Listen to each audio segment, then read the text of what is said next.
Yeah, the students are smart. It's what all it is. Okay, so more people may be joining us, but we'll go ahead and start just so we can make sure we have enough time.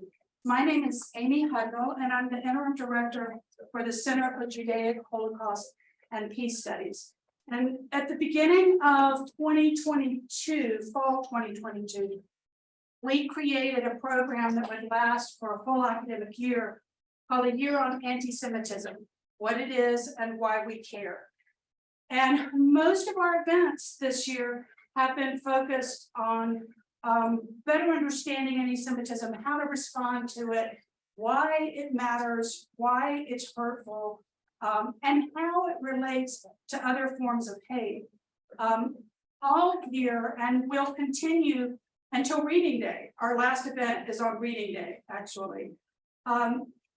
So it's been an important topic for us, and we've had one workshop last semester. This will be the second one, where we give people an opportunity to talk about the things about anti-Semitism that are important to them, and that can include how you've been treated in terms of anti-Semitic actions, how to deal with how to respond when someone says something that's anti-Semitic, and also in part to talk a little bit about why it's even relevant, because it really is relevant. It is often called the oldest hate, and I think in terms of hate, we're talking about hatred against other people.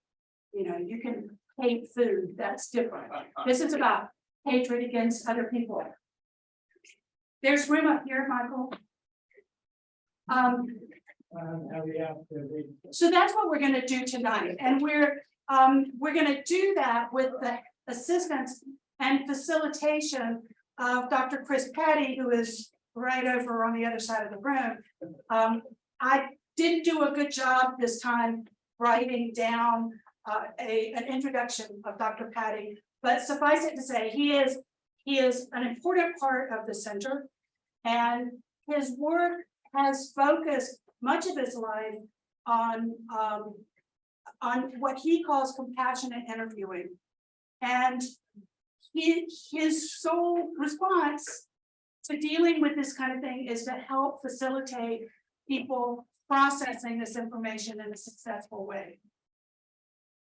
So Dr. Patty's going to lead the workshop today, but before I turn it over to him, let me just remind everybody of the other events that are coming up this semester. So on March 23rd, we have a speaker whose name is Tanya Gersh, coming from Whitefish, Montana, to talk about her experience being trolled by white supremacists and how she dealt with it and resolved it, and ultimately feels like she won.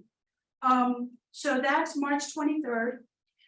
April 16th, Hillel and AEPi are going to do a day against hate, and that includes all groups, all forms of hate. April 17th through the 18th, we will experience Yom HaShoah, which is a day of remembrance of people who died in the Holocaust.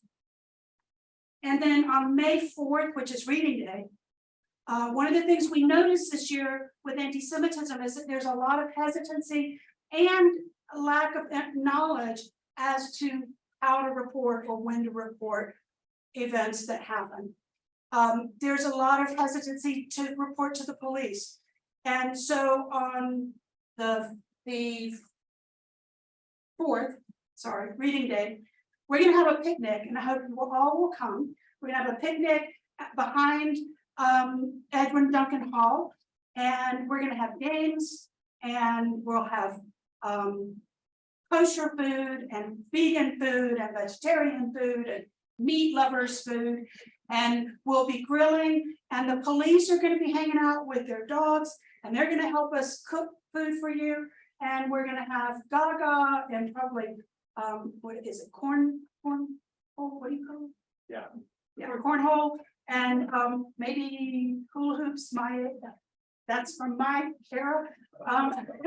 and just have a really good time to relax during reading day. And hopefully help you feel more comfortable reporting if you feel like you need to report to the police. Okay, so I'm going to turn it over to Dr. Patty, and I'm really looking forward to this. Thank you all for coming. Thank you all for being here, for taking the time for this important but not easy conversation. I love that we have an actual roundtable for this one. And I know that we have some people here on Zoom, as well as I believe some administrators from Appalachian here on Zoom, which speaks to the importance of this.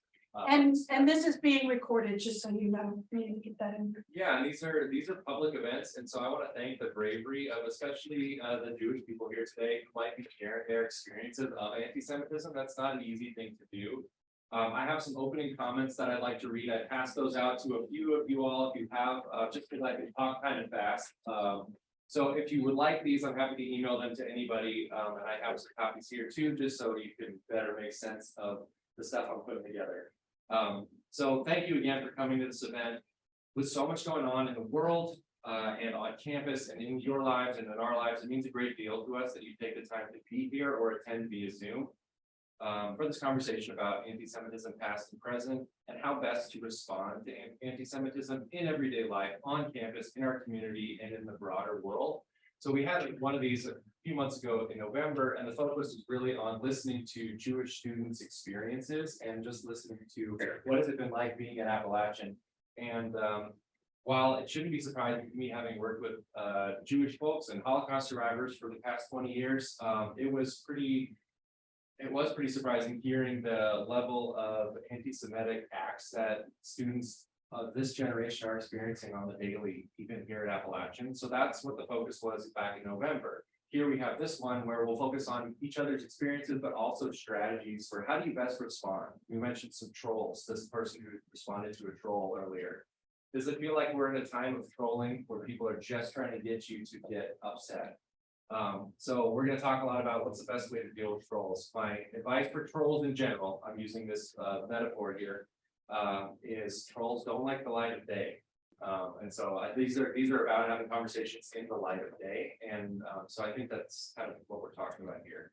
And it's not an easy topic to discuss, but like all marginalized conversations at the margins and conversations about marginalization, it's essential to have these conversations if we wish to create more peaceful worlds and communities together. So as Amy said, I'm Dr. Chris Patty. I'm an associate professor of communication here at Appalachian, affiliated with the Campus Center for Judaic, Holocaust, and Peace Studies, and with Amy Hudnall and our student participants here. I'll be facilitating today's events. So just some context. First, to thank App State's Center for Judaic, Holocaust, and Peace Studies, and Amy as the interim director for organizing this for Hillel and AEPi, and our Jewish students and fraternities and sororities. The panelists here today, the Campus Center for Diversity and Inclusion for all together for organizing this event and for involving me in it. I'd also like to thank and acknowledge any campus administrators here tonight and the campus police who are here tonight, which speak to the importance and sensitivity of this discussion. When we had this conversation just a few months ago, there wasn't as much of a felt need for physical protection as there is today. I think this marks the dynamics that continue to heat up. Just a few months ago, there wasn't that need for an active police presence. Different story just a few months later, based off of dynamics in the world and dynamics here in the high country. So all of that, I think, speaks to the importance of this event and why we're having it. And it's just an honor to talk with you all. From my perspective, dialogical interactions like the one we aim to have tonight are more important than ever in my lifetime, and each act of compassionate interaction can help to counteract growing forces of hatred, of fear of difference, of violence in our world. And we practice this each moment at a time. We're practicing it right now with the nonverbals, even on the screen. That's pretty compassionate communication that is not easy to have, especially online, especially in social media. So thank you for being here in person. Another way to say all this, in demeaning times, we go against the grain by making meaning together. And I think that we're talking about demeaning histories, and anti-Semitism is one prime example of demeaning violence. So we can make meaning together through talking, through listening. I studied compassionate communication for my doctorate. I spent 4 years forming relationships and interviewing Holocaust survivors. Rather than trying to interview 1,000 survivors once, which was the more traditional approach, I took Andrew Greenspan's approach to author the book on listening to Holocaust survivors, who he spent 45 years talking to just a few survivors. And he said, instead of interviewing one survivor 1,000 times, or 1,000 survivors once, I'd rather interview one survivor 1,000 times. So that's kind of my approach to this stuff. My goal as a communication scholar is to communicate across difference and to treat those with whom I work with compassion. In other words, to just do the humanely obvious. Doing the humanely obvious shouldn't go against the grain of so many of our current institutions, educational institutions, medical, governmental, any other institution in 2023. But sadly, acting humanely in the world of scholarship, in higher ed, in the classroom, in everyday life, in media, in medicine, is still very much at the cutting edge. So this fact shows me how far we have to go as a species, and yet our capacities to be with each other as we are here without distraction or destruction gives me great hope. Humanity is always on this razor's edge of compassion and mass violence. Since human cultural evolution radically outpaces biological and geological evolution, we're always on this cutting edge. What's the difference? A quote from Ruth Bader Ginsburg. What's the difference between a Supreme Court justice and a book clerk? Ruth was famous for saying, for asking, her answer was one generation. Her mother was a book clerk. This just shows you the radical changes. I can give you a million examples of this, including people that I've worked with whose parents were murdered, who were Jewish and whose parents were murdered in Auschwitz, whose parents were SS officers, who then came to become professors here at Appalachian State and became the best of friends and spent the rest of their lives preaching peace when they had these disparate histories and backgrounds. So over my career, I've had the opportunity to work closely with and interview numerous Holocaust survivors, as well as other trauma survivors, cancer survivors, survivors of interpersonal abuse, military veterans. And over the past 20 years of this work of listening closely to the experiences, pain, suffering, and insights of these people, I've learned a lot about humanity and the strength and creativity and resilience of human beings. And to me, that's what tonight is all about. Cultivating that resilience and creativity and responsiveness, even in impossible situations. I've learned a lot about all that, but even more than these lessons, this work has given me 3 central commitments that I think are at the core of what I hope that we are doing here tonight about preventing violence in the world, both interpersonally in everyday life and on a mass scale. These 3 commitments are more threatened today than any time in my lifetime. And they're also more needed than they have ever been. So those commitments that I'm talking about are: 1, practicing the difficult but necessary labor of really listening to each other humanely, even and especially when we radically disagree. The survivors that I work with, some of them have spoken to millions of people in their lifetime and have told me all basically the same thing. They had still never felt genuinely listened to. They've spoken to millions of people. Still, I think really listening is a hard thing. It's a necessary thing, especially when we disagree. Number 2, working to cultivate genuine dialogue across genuine difference is a goal. And number 3, that working to cultivate internal and external compassion for ourselves and each other is what this is all about, trying to have compassion. We can talk more about that. Just to finish my comments and then open up the conversation. So these are those 3 keys to practicing and cultivating greater peace, at least in what I've learned. Really listening to each other, speaking dialogically, cultivating compassion. So just to cut to the chase, it's terrifying how quickly the world is changing and trending, and the trending nature of anti-Semitism and violent tactics at the moment. And so, kind of already said that part, but for those of us who study this stuff, all these dynamics are way too familiar, reminiscent, and foreseeable, but we can still learn to listen to each other. So we are again in an era of rising hate and violence against Jewish people and others. So thank you today's panelists for being here and for your courage and generosity of spirit, for sharing your experiences, perspective, and wisdom with us on this important topic. So I'd like us to all go around, since I think we have enough people in the room, just maybe briefly introduce ourselves, tell us why we're here. We have at least one key panelist who was here at the last one. Maybe we'll start with you. If you just introduce us, tell us why you're here. The aim is to share experiences of anti-Semitism and to dialogue about how to best respond to anti-Semitism on campus and everyday life. So after those panelists who are here formally say their piece, I'd like to open it up to all of us in the room to talk about our conversations and strategies for dealing with it. So thank you for being here. And I know we have at least one panelist who was here last time. Would you introduce yourself and tell us what brings you back and anything you'd like to share? My name is Hannah. I'm co-president of Hillel on campus. Hillel is the Jewish organization on campus. So a little bit about me, I'm from Greensboro, North Carolina, but I originally grew up in California. Like I said in the last panel, I grew up in a Jewish bubble. So I went to a Jewish day school growing up. I went to JCC, the Jewish Community Center in California. Went to preschool there, moved to North Carolina, went to the Jewish day school in Greensboro.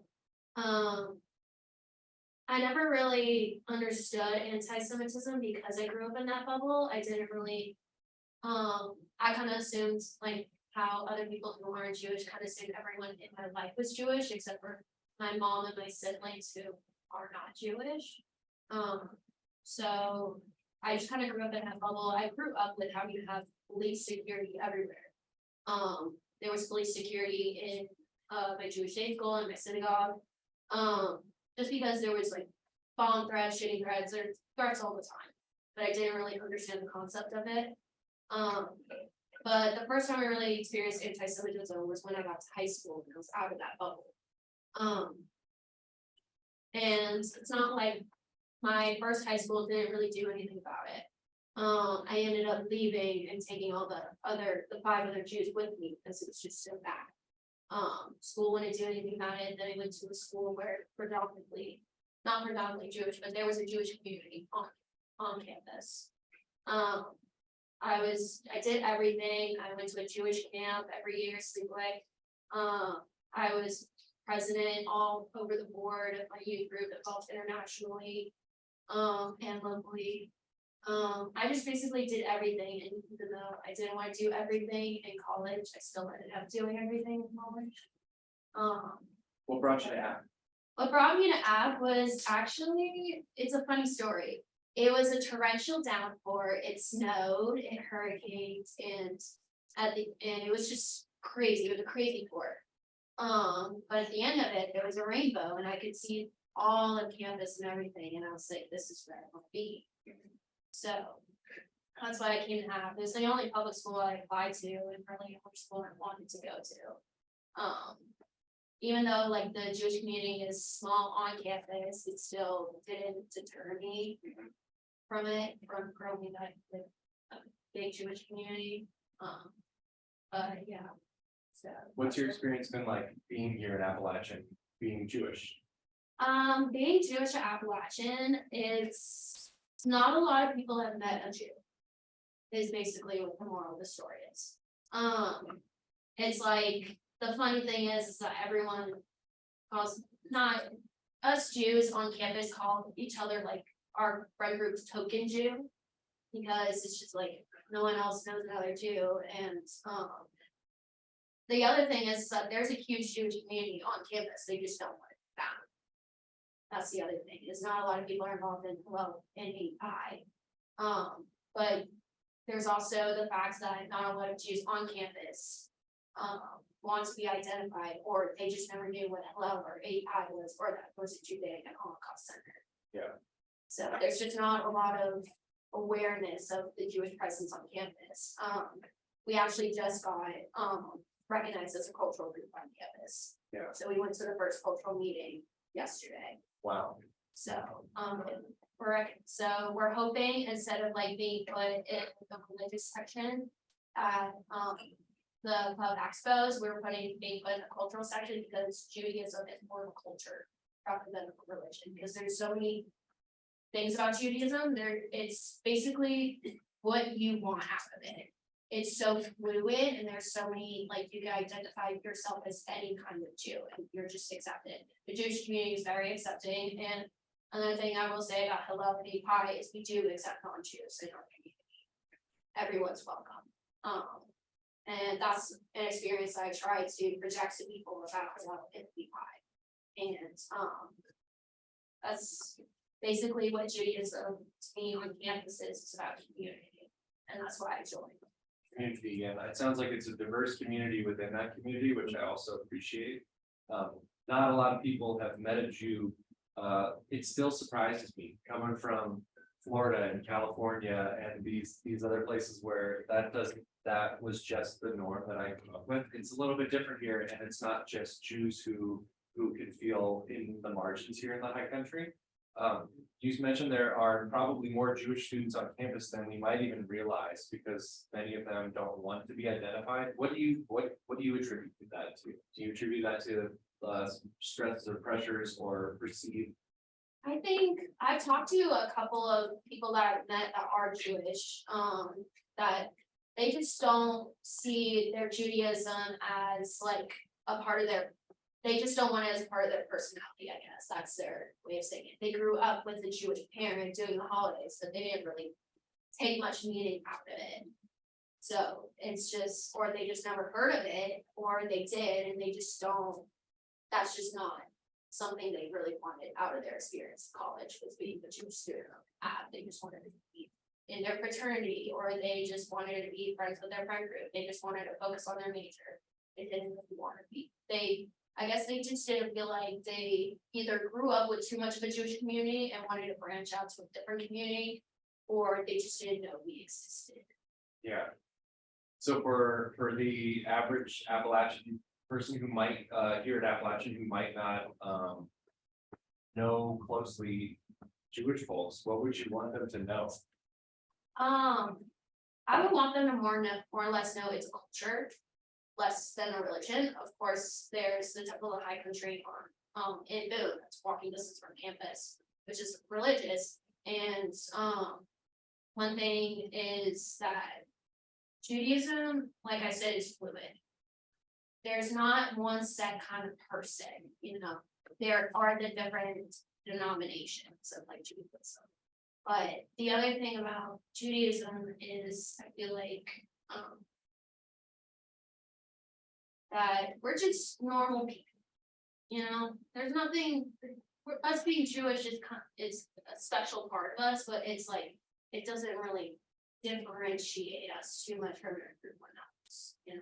We just have a much more nuanced understanding of the diversity of Jewish experience and Jewishness and Jewish identity, Jewish culture and religion and all of that. To get out of a less stereotypical way of seeing things, and sometimes stereotypes aren't, we can take them in just the most contemporary negative way, but I think about like Walter Lippmann's example of stereotypes and public opinion. He says if you're driving by a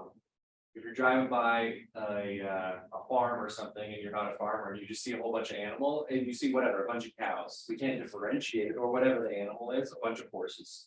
But to the person who knows those animals intimately, they know each different one and all the differences. And it's not because we're bad, it's because we're not farmers. So it reminds me that understanding it comes from familiarity, learning to get to know somebody in their own context too, and that's the only way to see beyond stereotypes, is to actually get to know some people. So thank you for sharing your experience here. Are there any other panelists who are here today that that identify as Jewish who wanted to share their experience? I wasn't seeing any of our other panelists from the first one, but that's okay. So with that said, I don't want you to be the one token representative of our community here. And we have other community members, and we have a roundtable discussion with a room full of engaged and non-verbally supportive people. So can we go around the room? Would everybody introduce themselves and tell us what brings you here today? What would you add to the conversation? How do you deal with people challenging people in everyday life, people even trying to bring violence to you in everyday life? How do you deal with that? What strategies might you have for gracefully navigating even difficult situations? So maybe you want to start, would you introduce yourself and tell us why you're here if you'd like? Sure, my name is Ron. And I think I can safely say I'm the oldest Jew in the room.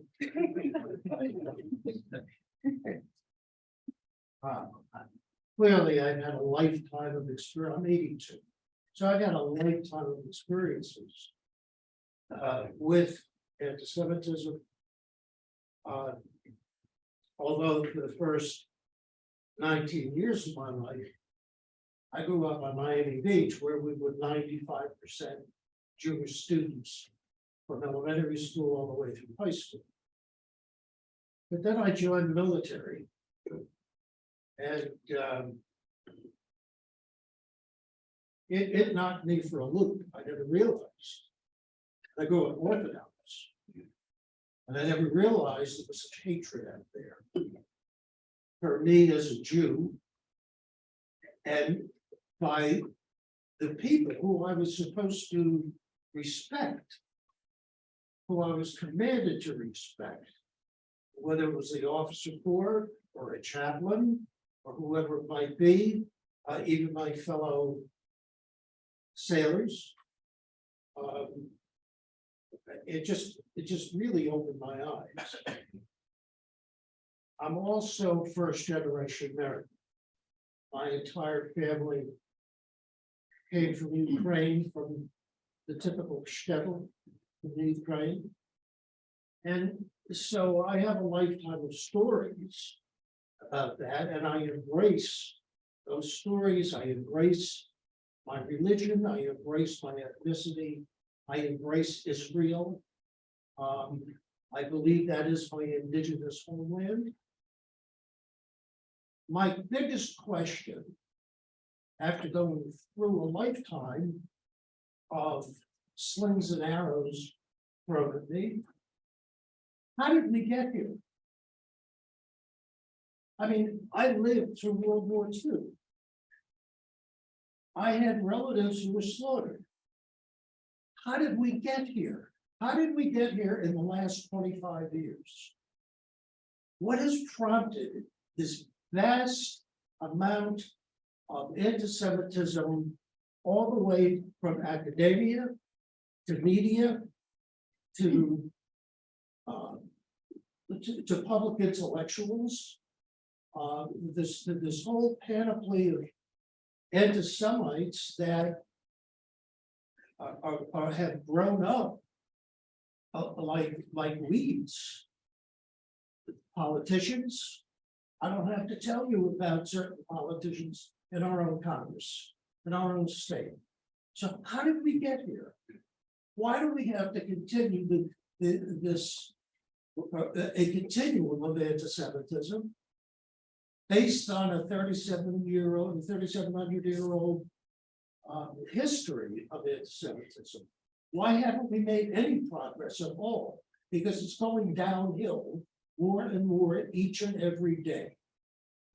And in fact, George Washington University just today announced that they were putting together an anti-Semitism task force. What good a task force is, I don't know.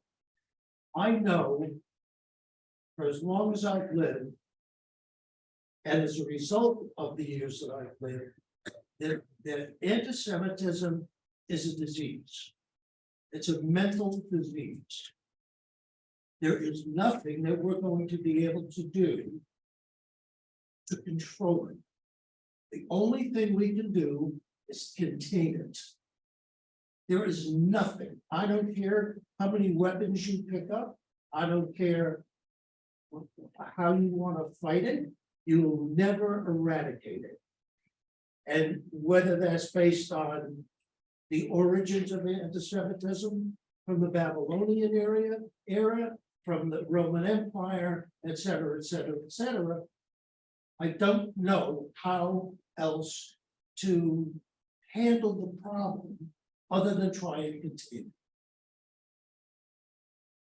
I thank you so much for sharing that. I feel like you have probably more experience and wisdom about potential ways to grapple with that. But just to use your metaphor of a disease, a curable disease, I would say what we're doing here tonight is strengthening the immune system. That's what these conversations are about. And why does it keep coming back? Well, we're just treating symptoms and we're not getting to the root cause. It's going to keep coming back and often in worse So form. why did it take root on campuses? Why did it take root at Berkeley, which is the home of freedom of speech? Yeah. Why did it take hold on university campuses? Why are your peers? I'm sorry if I pointed at you, Jeff. Why are your peers and students at other universities, even Jewish students, who have become anti-Semites? Yeah, we have a And that to me is the problem to find the answer to. Yeah. I would like to hear, we have a lot of expertise and experience in this room and takes in this room on that. I think it's a collaborative question. How do we deal with this? My only route, the little paragraph that I skipped over is tactics of dehumanization for me in the study of this stuff are the quickest road to mass violence. And I see tactics of dehumanization being used on all sides right now, including the sides that I might agree with. So I try to be very wary of any tactics of dehumanization, even if I'm talking about, I'll just throw out the flat earther, the most absurd, disconnected from physical reality ideology I can come up with right now. I try not to even throw the flat earther under the bus. And I'm doing that meta by this comment, but even that I'm not comfortable with it. And I would like to talk to this person, not because I think that they're at all right. I think they're dangerously wrong, and I think denial of the roundness of the earth is connected to denial of the reality of the Holocaust in terms of these things.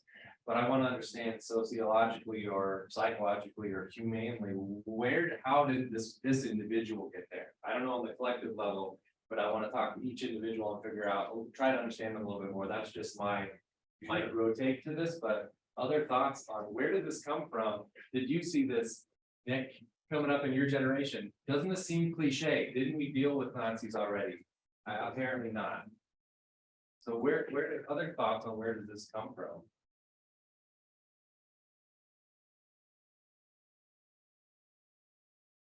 I think a lot of it comes from ignorance. And just hearing what you're told when you're growing up and hearing from the media and hearing propaganda and just a lot of people take what they heard growing up and without even knowing the meaning behind it, say it anyway. Yeah. Like Jewish jokes about and stereotypes you learn when you're younger, and then you bring it up when you're older, you meet a Jew and you're like, I wasn't right about that. That's happened to me a couple of times at work where someone said something anti-Semitic and I was like, you do realize I'm Jewish? And they were like, no, wait, really? And I was like, yes, that's, like, I'm so sorry. Is that wrong of me to say? And I said, yes. Yeah. Don't ever say that again. And if you have any questions about Judaism or you want to know about it, I'll tell you about it. That takes a lot of courage and wherewithal and awareness on your part to be doing that while you're at work. So thank you for sharing that. This is the ongoing question of our conversation. I don't think we're going to solve all the world's problems tonight, but I want to understand this better too. I think a lot of people have their own theories. Yeah. As to why this has become so dominant in our daily lives. I think a lot of it has to do with the establishment of the state of Israel. I think a lot of it has to do with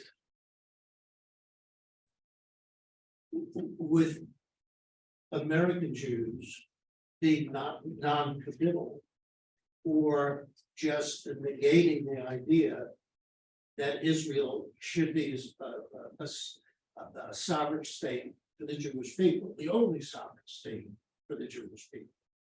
So, and I think a lot of young people, because of intermarriage, 73% of Jews in this nation are intermarried with other faiths. I have no problem with that, but to lose that part of your heritage is a shame.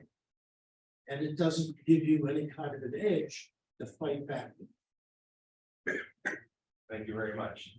We keep going around the circle. Well, my name is Michael, and I thought for years that I was the oldest to.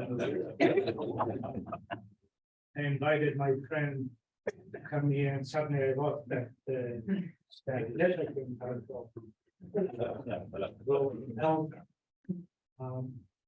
But what makes me different is that I was born during the war in Siberia. My parents escaped Poland after the Germans took over, and Germans would close off a street, get all of the able-bodied men for days' labor, but then they would make them come back and come back. And at the end of each shift, Jews were lined up and had to recite an acknowledgement that they were guilty of starting the war, and they are guilty of having created the problem. So ended up in Siberia, which by the way was not seen or should not be, because oftentimes they say Siberia and the immediate reaction is, oh my God, you suffered, no, it was like going to Alaska. It happened to be where the coal mines were, and happened to be where labor was needed. So it's interesting that in Poland, Jews were seen as a sort of free labor, slave labor. And then in Russia, which would appear to be the total opposite, we, can I say, we, not just Jews, but anybody that came into Russia was seen as labor again. And that continued, the concentration camp, the labor camps, were set up on the principle that we'll get as much out of them as we can, and then starve them to death. Cheap, efficient, and because it was slave labor, there was no questioning, there were no unions, there were no social mechanisms to deal with it. Anyway, my parents were actually isolated and maybe insulated as well from the horrors of the Holocaust.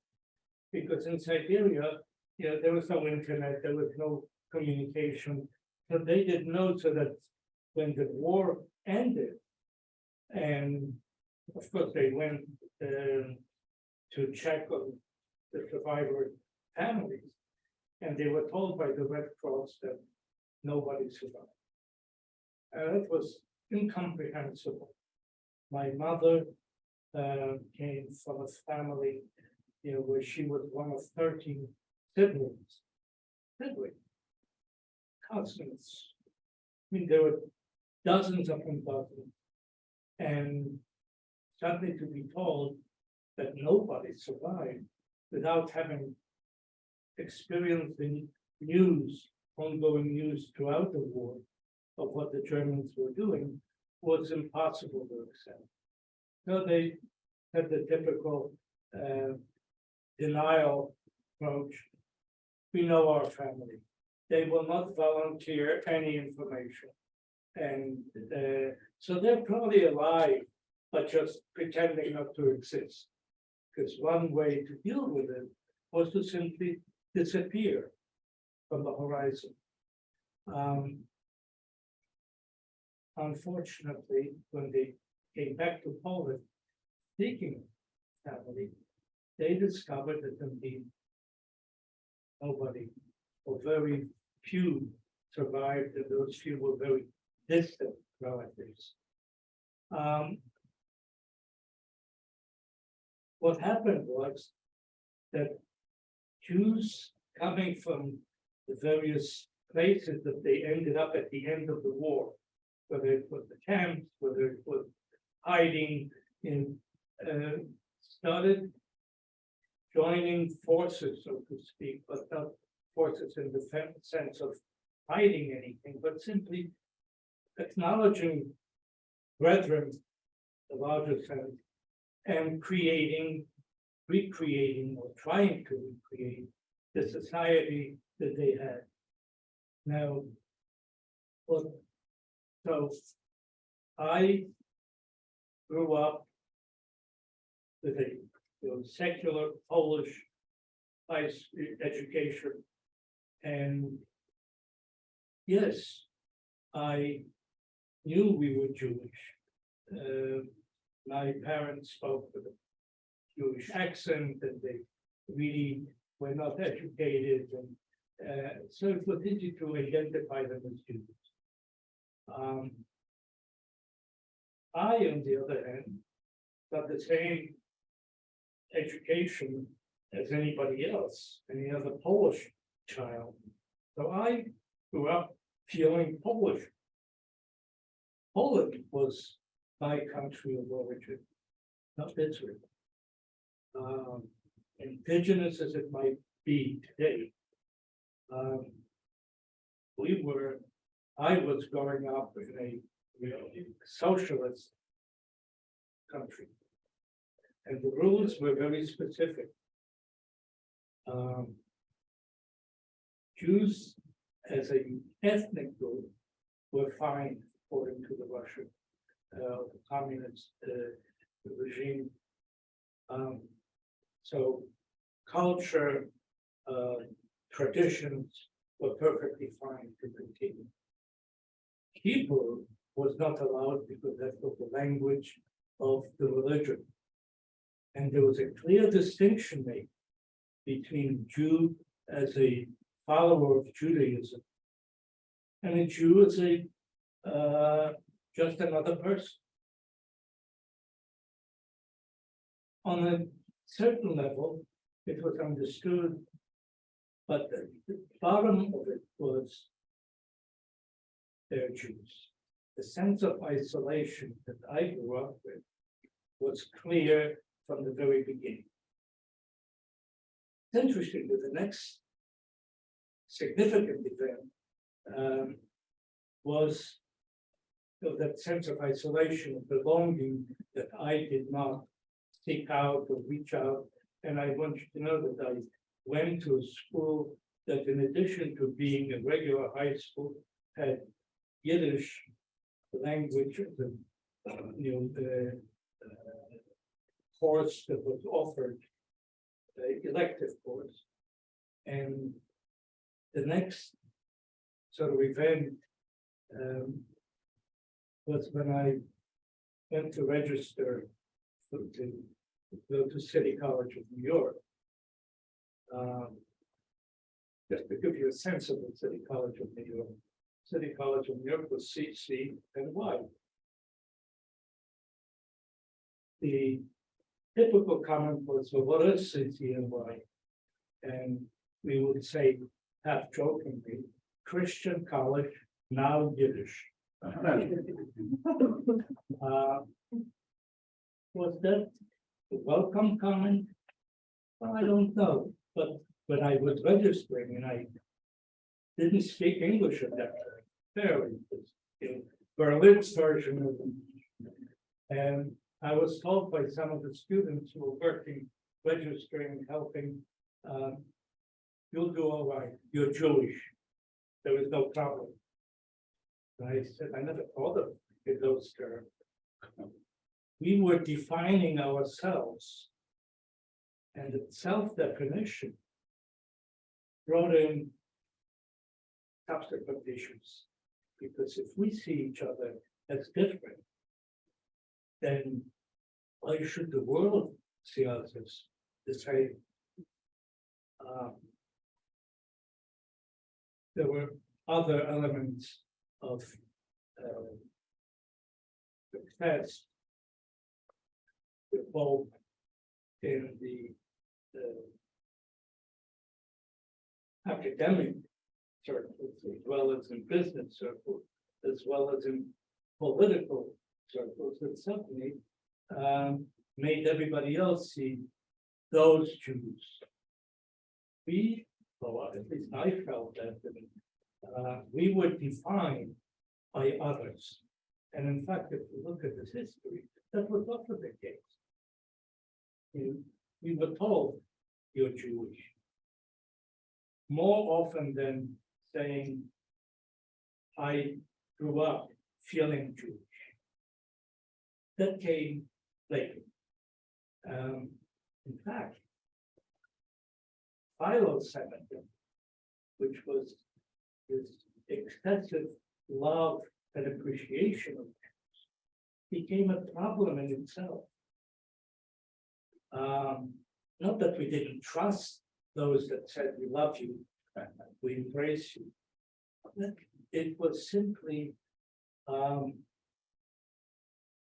history has shown us that philo-Semitism had limits. And sooner or later, the choice would be made by those who claim to love us. And I remember having a friend, Polish friend, at the university in Poland. And we were like brothers, visited each other's houses, and there was nothing that we would hide from them. And then at one point, we're discussing financial things, and this Polish friend of mine, Polish brother, said to me, "But you Jews, you have money." Where did he get this idea? Certainly not. I didn't have anything more than he did. I didn't eat any different food than he did. And yet, in the back of his mind, there was a thought and understanding that you're different. My relationship with him was never the same. We were still friendly and all of that, but I understood that there is a difference. We're not equal. Sometime, well, goes through the history of the family. So anti-Semitism exploded when Stalin died, 1953. And suddenly, as it happened in other former Soviet Union countries, the freedom to say what you feel became the main thing. And what was the main freedom? The exercise of it was anti-Semitism. And it grew and exploded, and eventually in 1968, March, Poland expelled the Jews. Essentially, the Communist Party blamed Jewish influence in every area for the political economic situation, which was not so good. Thank you so much for sharing all that with us. I would like to Yeah. quickly go around, but your experience is. I'll come back. Yeah. And you bring up so many of the complexities. Love without deep understanding, I don't know if that's real love. Saying you love somebody, but not really actually understanding them is a scary thing. You mentioned incomprehensibility when trying to hear about and learn about, they're all gone, they're all dead. The more I've listened to people who have had such experiences, the more incomprehensible it gets. But you remind me of the words of Charlotte Delvaux, an Auschwitz survivor, where she said, just try to look, just try to see. I think that's the kind of listening we're talking about, not listening as if now I understand your experience, but listening to the gaps and the unknowability, the incomprehensibility. You bring up so many of these experiential complexities. So thank you for sharing that with us. Can we go around and just, if you're here just to take part in the dialogue, just let us know who you are. And if you have something to add to the conversation, please do. But I can take 45 minutes taking roll in my classes. So it's going to be, we have to kind of get moving. You know me. I'm Amy Hudnall. I'm the interim director of the center. And I feel like I've spent my life immersed in trying to figure out why people hate and how to undo that. So that's part of how I ended up in this place. Thank you. My name is Sydney. My partner is Jewish, and I'm just here to learn and listen. Can I interrupt? I am very hard of hearing. Oh, sorry. So I would like to ask you to speak up and face me as much as you can. I know it's not an easy task. He is certainly himself the oldest Jew. There are some public speaking students in here, so it's good public speaking practice as well. Yes, my name is Sydney. My partner is Jewish, so I'm here to learn and listen and just get a deeper understanding about what's going on our campus especially. I know a couple weeks ago, somebody put a flag on the temple, and that just makes my heart feel very heavy. So I'm just here to learn more. Thank you. And learn more from our elders, and from their experience, and then how to be an ally to the people that we love who might have different experiences. Yeah, thank you. Hi, I'm Brandon. I'm a sophomore here. I'm a Jewish student on campus. I actually just transferred here from UNCG. And I came here, I decided to transfer schools because like Greensboro is nice, I'm from there. And but I just needed a change, and I came up to App for orientation and it just felt right. I'm part of Hillel a little bit, trying to join AEPi as well. Awesome. Yeah, Did you just get here this semester? yeah, this is my first semester here. How you liking it? I like it a lot. It's been good. Made a lot of friends, try to really connect with the Jewish community here. Wonderful, wonderful. And being from Greensboro, I actually went to a Jewish high school. I went to the American Hebrew Academy Mhm. for a while, and it was a good experience. Yeah, so Thanks for coming to this tonight. nothing to say, but thank you. Thank you. My name is Connor. I am not personally Jewish myself, but I see that there is a lot of hate in our world, and I only see that amount of hate growing in recent years, and it scares me. So I'm here to same as Sydney, learn and understand and try to become a better ally to those who are Jewish and for any community of that matter. And sorry to pick up, but as one of my students, I know the loudest and craziest voices are the ones that we hear right now, but most of the students that I know are this guy right here. So just for those people who are seeing trends in our younger generation wanting to add more hate, I don't really see that in my everyday life, and it's easy to get lost in the loudest, most outrageous voices right now, and that's one of the ways that we're all addicted. So I appreciate you representing all of us non-Jewish people here who are interested in being genuine allies. So thanks, Connor. Hi, my name is Drew Magnuson. The big reason why I'm here is because I really just want to be more informed on what's going on campus. I wasn't really aware of what happened with the anti-Semitic attacks on campus. I'd heard some things from friends. It wasn't until I spoke with Amy about a week or two ago that I really understood the severity of what was happening. And so a big reason why I'm here is because I want to know, I guess, the appropriate way to respond. I feel like a lot of times you have people that perpetrate hate or just trolls, for lack of a better term. You don't want to give them the response they want that kind of fuels them and feeds the fire.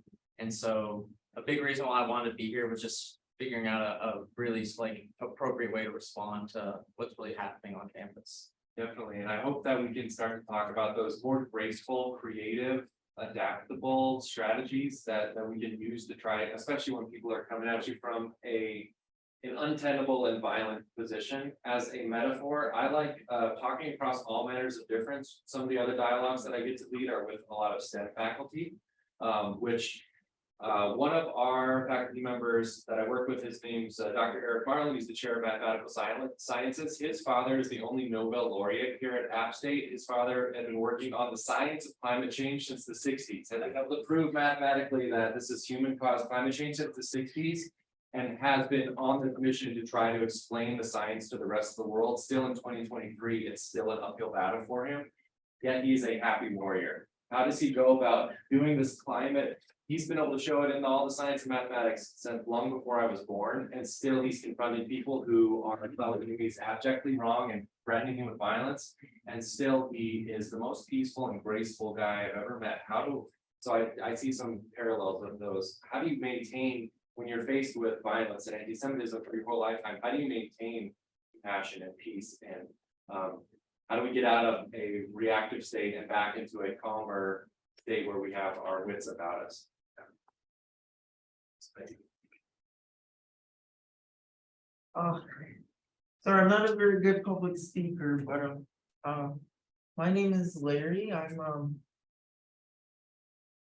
Well, technically, I'm half Jewish. Yeah, so my dad is Jewish, and my mom, she's a Ukrainian, Russian, and my dad is also from there, from Belarus. So, yeah. So but what are questions? Just introducing yourself, then what brings you here?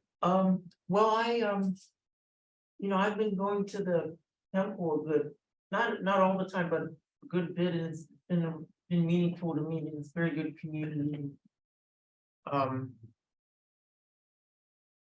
Yes. Thanks for being here and for letting us put you on the spot. Yeah, No, we appreciate yeah, I'm not a student, I'm a community, yeah, I live living here in Boone, and I like to know, stay up informed what's going on, Thank you for being here. It's important that we get community members involved as well. Hi there, I'm Sarah, and I was brought here tonight. Dr. Powell mentioned it in our class, and so that's what brought me here specifically tonight. And also, recent events definitely made me feel like it's important to come. And one of my good friends is Jewish, and she had recently come to visit, and she was telling me, she goes to Tulane, and she was telling me just all of these stories of these anti-Semitic acts and just conversations she's in all of the time.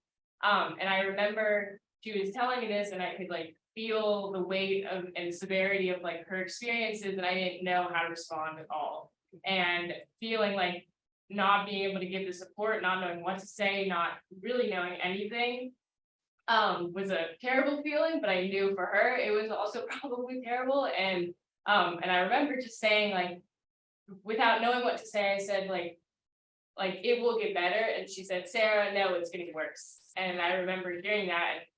And then shortly after, I was aware of what happened on App State's campus. And I will never forget that. And I wanted to start as soon as I could, being involved and being aware and being as supportive as I could in the conversations as someone who's not Jewish. That's why I'm here. Thank you very much for being here. Yeah. I'm Oscar. Growing up, I didn't really consider myself Jewish, but I went to the JCC for after school. I have a Jewish last name. My grandparents were Jewish. Like we weren't religious, so I didn't really consider myself Jewish. So I went into high school, and someone I was right Jewish, and I started it's like bullied for it all throughout high school. So like, I don't know, it's kind of weird. Like I didn't consider myself Jewish, but others kind of identify me as Jewish. And so that's why I'm here. So like anti-Semitism, bad experiences that I want to learn what I can do to stop it here. I really had no idea that how relevant working with Holocaust survivors was going to be in 2023. I thought that this was all going to be history long gone, and it really is not. And just hearing these stories, paralleling the stories that you gentlemen are telling of your childhoods and self-definition versus other definition, people just putting you in that box as of other, whether or not you even relate to that personally, and you're like, okay, well, I guess I have to be to better understand what this is all about. The historical parallels is really so upsetting to me that we're still having to have these conversations. So. Everyone, my name's Nick, and I'm a sophomore, and I'm actually in Dr. Patty's intercultural communications class. And in that class, it's very dialogue based. And throughout the semester, Dr. Patty has spoken a lot about his time working with Holocaust survivors, and then hearing about the recent events that have taken and moved, and growing up and seeing events kind of take place throughout my lifetime. It's very much so bothered me. And taking Dr. Patty's class this semester and learning from him that this event was going on, I definitely wanted and appreciated the opportunity to be here to learn and to grow and to engage in this conversation, and really to see what I can do in the future to show my support and stand up against these violent attacks. Thank you very much, Nick. And he's not even getting extra credit for being. Hi, my name is Paul Jackson, everyone. It's nice to be here with you. Really enjoyed the round table. There's some review we had earlier before the sun setting. I grew up in a non-religious household. We go to a service, perhaps like Christmas Eve or maybe a Thanksgiving dinner here and there. I'm of mixed race, and so I would attend religious services with other friends. My friend Nick, who's now a pastor, and other good friend Nate, who is Moravian. Most of my time spent affiliated and participating with organized religion was in with the Moravian faith. One mission trip to Jamaica, some summer camps, youth groups, things of that nature. And one of my favorite things about organized religion, I've always been one to not as to more appreciate to participate in ritual more so than religious belief. But with that said, in a broad appreciation of a lot of the different faiths, over a lot of different courses and periods of time throughout my life, I found sort of refuge in faith. I don't know much of anything at all about Judaism. I don't identify as a Jew. I appreciate what she had to say about Jewish organization being of a culture more so. I can identify with that more so than not. And one of my favorite songs that we would sing together was Sanctuary. You may be familiar with the tune, as my friend Nick hosts Sunday sermon online. So since being back here in Boone, I have watched their congregation come together since COVID times. They're just trickled, just few participants, the pastors, the gospel, which I really appreciated about the Black church going there. I think that's where I learned how to sing Black churches in the gospel. But and I tuned into his services several here and there. I visited the Catholic service on Sunday. Here it was the first time I participated or been present at a Catholic service, and I just was grateful of the experience of time spent. And that led me to the Central Synagogue online Shabbat service on Saturday. So 2 weekends ago, I tuned in there, and they were playing the song Sanctuary in the opening. And so that acted as somewhat a bridge into piquing my curiosity into the Jewish faith. And watched both service sessions, and then again this past weekend, tuned in on Saturday, probably enough on my home inside. So I let it play in the background and tune in and watch and listen and pay attention to the bat mitzvahs and I've yet to see it or witness a bar mitzvah. The induction, the practicing of the hymnals. I'm not as versed in Kabbalah or anything of that nature, but I just finally Judaism is kind of come into my life. I picked up a book downstairs and I just flipped it open, and the first line that caught my attention was sexual immortality to Paul the Jew, and Paul the Christian was and it goes on. But anyway, there was an opening there.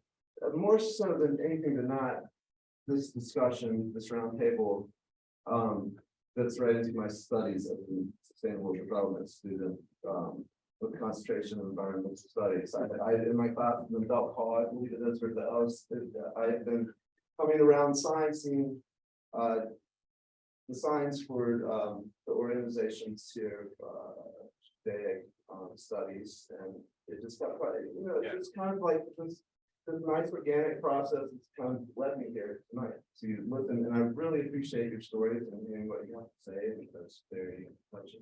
Thank you for being here and for being one of those dialogical bridge builders and going across all these different communities and just being interested. And coming from a sustainable development background, I really like that. Some of those STEM and humanities really need to meet there. I find that working with a bunch of engineers, it's usually not a technical mechanical problem.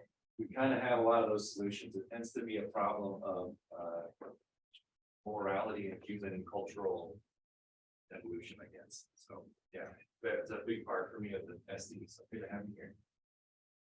Hi, my name is Mia Seligman. I'm a reporter on the Appalachian and I'm also Jewish. I grew up with a father in the military, so I moved around a lot. And before I moved to North Carolina, I lived, my hometown is Asheville right now. I lived in Enterprise, Alabama, which, for a little bit of context, if you don't know about Enterprise, the movie theaters are still segregated there.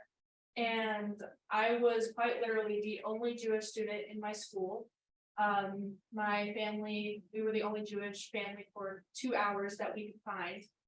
And I grew up with 5th and 6th graders throwing coins at me, and a lot of them didn't understand why they were doing it. They just knew that's what they were supposed to do. But my whole life, I've grown up being the only Jewish student in whatever state we're living in. And when I came to App State, I was pretty excited to know that there was a Hillel on campus. A few of the other schools that I had looked at, their Hillel was not as prominent. But it was pretty exciting to me to know that. And then also backing up to a temple was a big deciding factor for me when I came here. And it's very important to me that the school that I'm going to is hosting events like this. And I'm very grateful that they are happening. And I'm also very grateful to know that there are non-Jewish people who are coming to support and learn. Because before I moved to Asheville, and we still have issues in Asheville's not perfect, but before I came here, I had not met a single non-Jewish person who was supportive, and that is beautiful to me. So thank you. Thank you for being here and for the work that you do on the Appalachian as a student journalist. It's not easy to report on all of this stuff right now, and it can put you in a line of fire, and all of a sudden you have names connected to stories, and it's easier than ever to find email addresses and to pester people.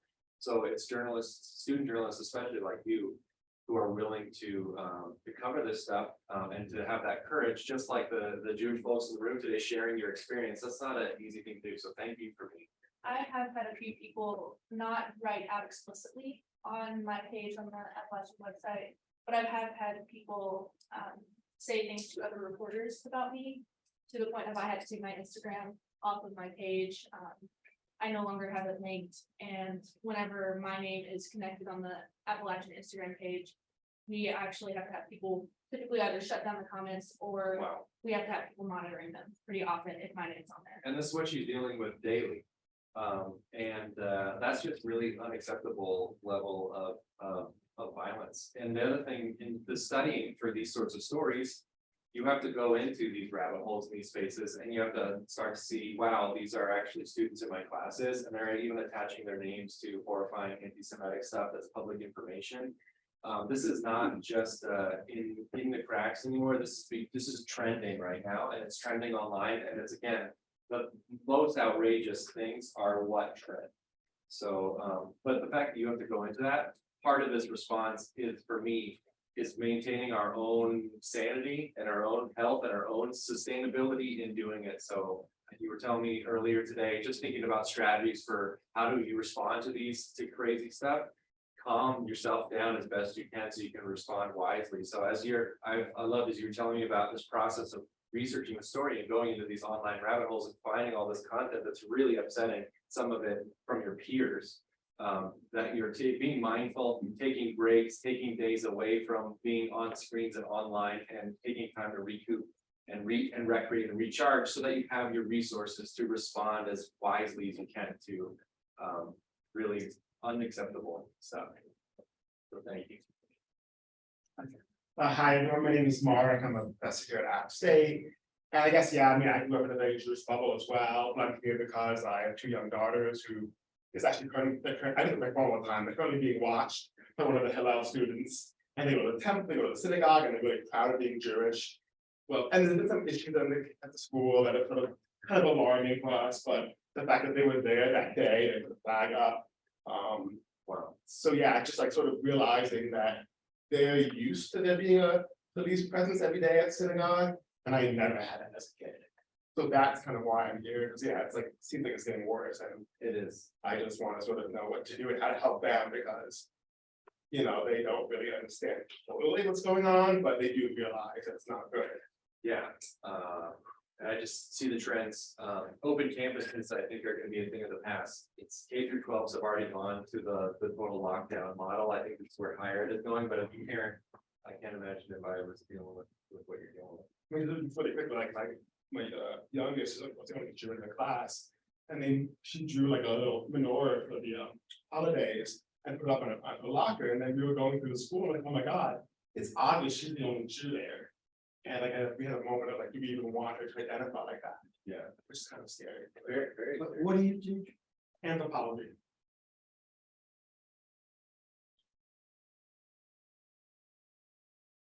As an anthropologist's perspective, how do you deal with that? How do you deal with, yeah, what creative responses do you have? And I don't know. If I knew that, I was tenured. Okay. I mean,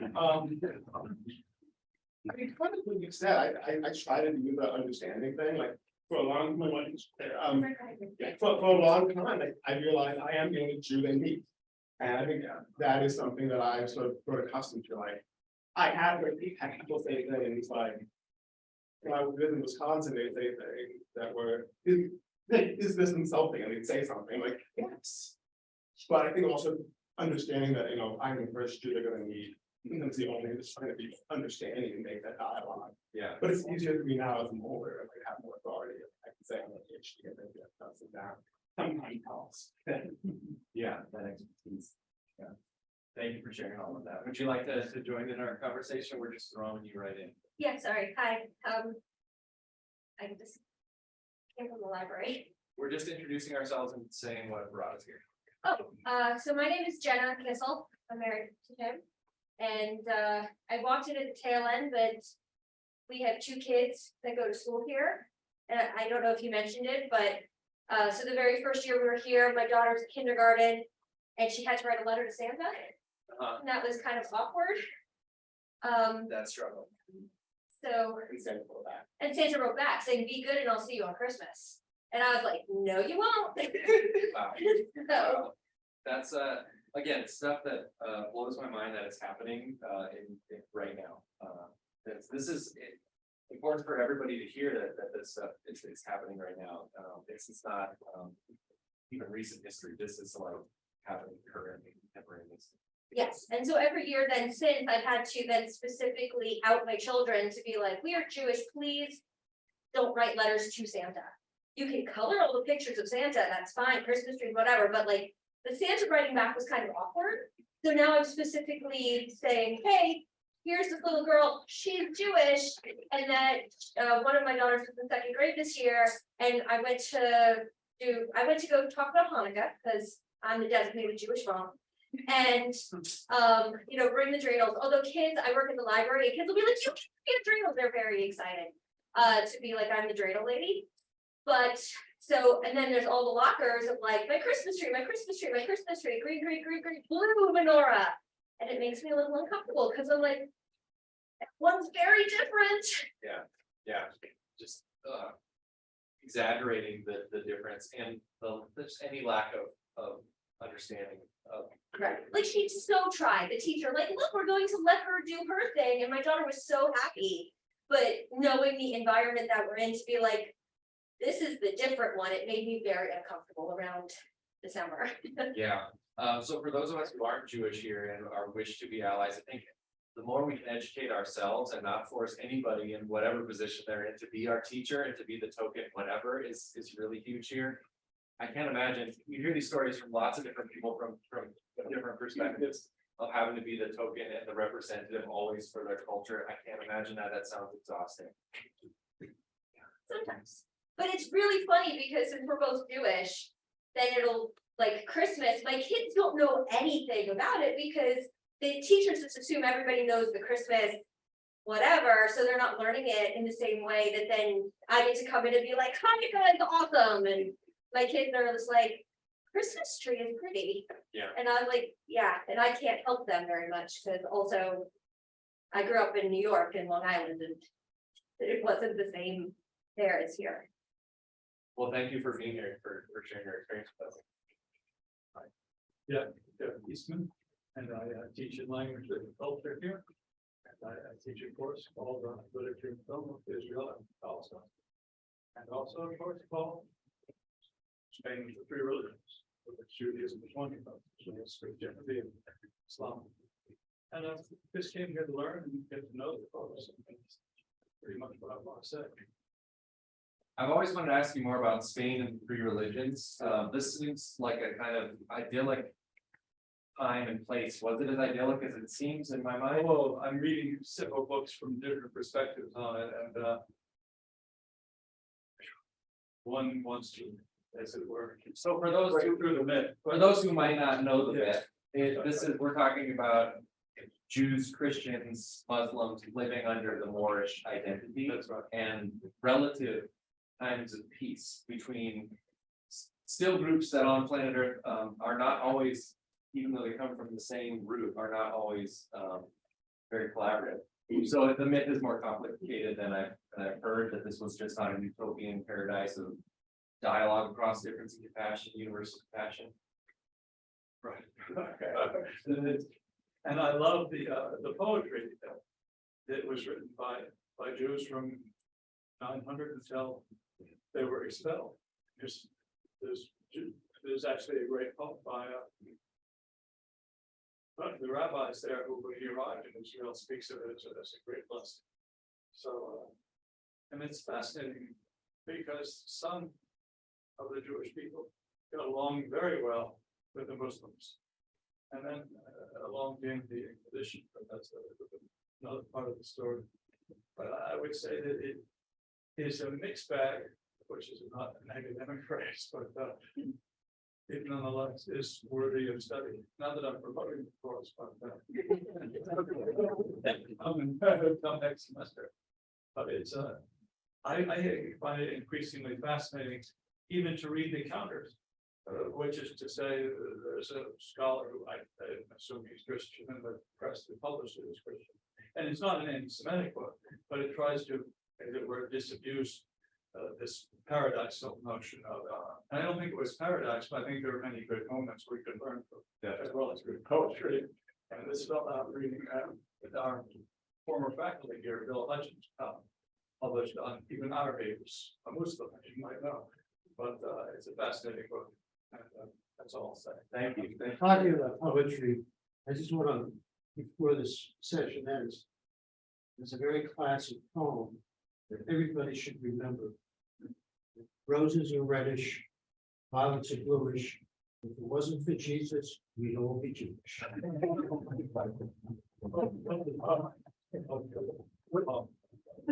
Which reminds me genuinely of this theme of aesthetic responses to impossible situations. Poetry and make art not war, but in a very serious way. So that's one example of that. I honestly think that the highest of human arts is the art of making do, the art of suffering well, the art of coping with your experience.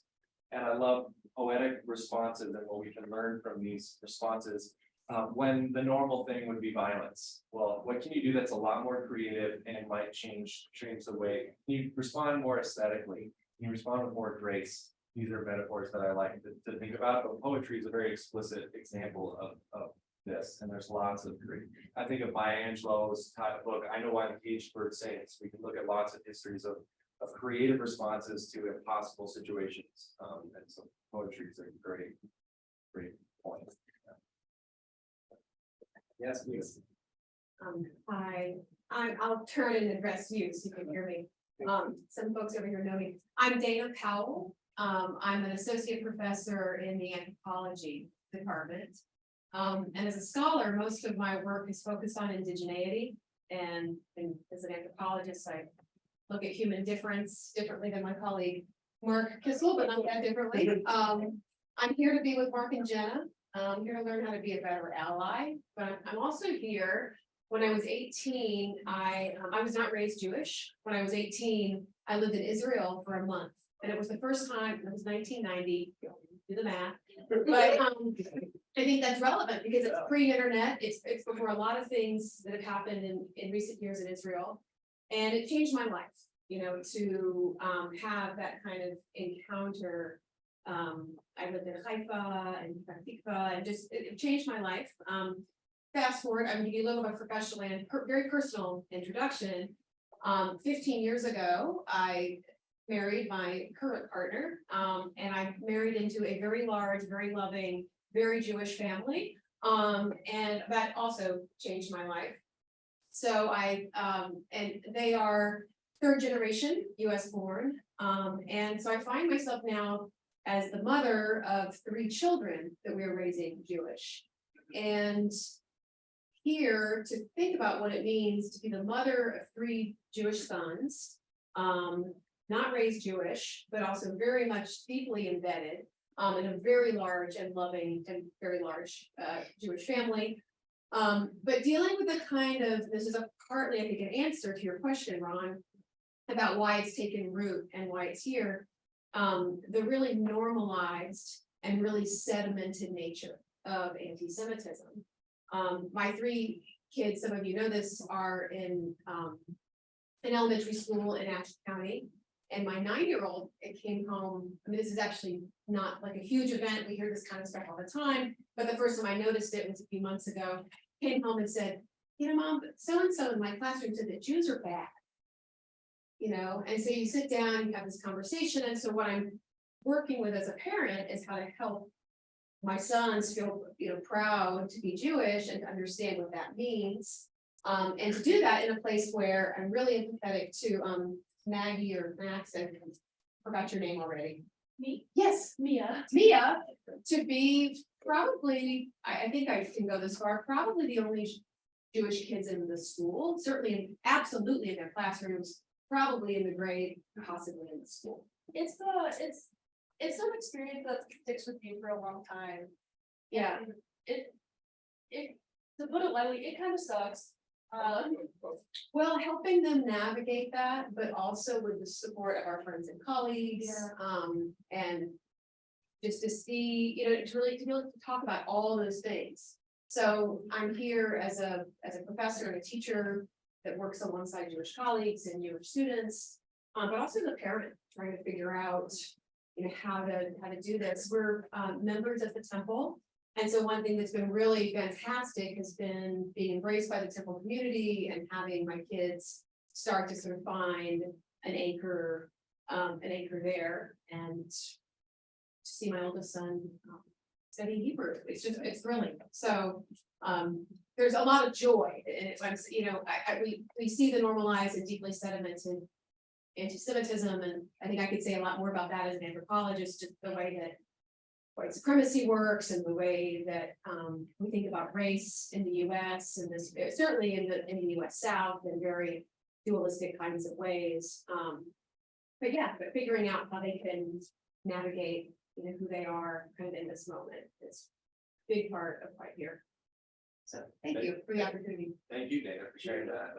I'm interested in any anthropologist's approach to difference. How can we do this better? And anthropologists had to learn the hard way, kind of colonizing history sometimes. So there's been a lot of reflection about what's the best way to do this balancing act of approaching something across difference without saying stuff like, I'm gonna walk a mile in your shoes, realizing I'm never gonna walk a mile in your shoes. And so approaching, but also understanding that we're not the exact same then, because I hung out with you for a year or something like that. So anthropology, I will want to be anthropologist. I know that has its value as well. That's why I'm in the communication department. Every discipline has a lot of that. For sure. But thank you for sharing that both academically and also personally. And I want to know from the younger people who've been raised, what is there anything you wish your parents could say to you when you're starting to learn about? Chris, there's one more person that needs to. Yeah. I'm kidding. Okay. Sorry. I really like how you're essentially giving your kids a way to connect to people, because when I started learning about how the world is not like Jewish people, especially Jewish kids, I didn't have that support, and I'm overjoyed to hear that you're giving that to your children, to hear your kids are learning Hebrew in a more social setting, if I understood correctly. I didn't get that, and I'm approaching appropriately jealous, and I'm very happy for your kids. And I think that's amazing. So my kids are in Hebrew with Dana's kids. The temple is doing amazing, because the other day we dropped them off, and I was sitting outside, and all I heard was laughter. Because they were just having the best time, and I was like, I did not have fun in Hebrew school. I did not enjoy it. It was like, you have to memorize these things, you had like the learning about the Holocaust scarred me for a very long time. It was not taught well. And my kids are just going to Hebrew school, and they're with one of the girls at Hillel. And she is just making it just so much fun for them that all we hear is laughter from the other room. And I'm just like, this is all I want. I don't care if they learn all the blessings properly. I'm just like, they're so happy that they're proud to learn all of these things. So it's very nice. My dad wound up pulling my brother and I out of Hebrew school because there was a temple 2 hours away from our home in Alabama. And so it was like a once-a-month thing. And my dad wound up being like, this is unacceptable. So he pulled us out. My dad grew up, my family is Ashkenazi Jewish, and he grew up Jewish boarding schools, Jewish high schools, all of it. And he was like, I'm going to teach you Hebrew, and I'm going to teach you the stories that you're not going to learn, even in a temple. And that was, to some degree, I'm very grateful for that, but at the same time, I wish I could have had the connection that you were talking about for your children growing up. Because that, I think, would have, I enjoyed learning Hebrew from my dad, but there was a certain aspect missing, and it was the social aspect. I was hoping you would just affirm the parenting going on here, and so that's nice to hear. And it's also, it's also good to see the joy that's going on in the temple here. I think that joy is incredibly powerful and works against all these other forces that I'm talking about here. So please. Hi, I'm Juliette. I'm an education major here at Appalachian. I'm taking a class that requires me to, it's called a public event response. So I had to go to something kind of like this where they're responding to some kind of state thing. And I don't know, it's interesting this. I come from a very rural suburb of Charlotte. I honestly can tell you, I don't think I know Jewish people. They're definitely not in my school. So I don't know, I'm very ignorant. So I have a lot more to learn than to say tonight, but I'm very excited. I would say it's a positive naivete, not ignorance, because you're interested in learning and you're here, and you probably weren't betting that you were going to be put on the spot to speak for all of us and share your experience with us. So thank you for being here. I hope it's a worthwhile discussion for everybody involved here. So we've all kind of gone around and introduced ourselves. Oh yeah, sorry, you're at the door. She's the muscle. Yeah, that's right. I'm Jennifer Kirby McNamara. I'm also a community member, but I am here because I was a student here a long time ago. As Ron pointed out, whenever we reunited. And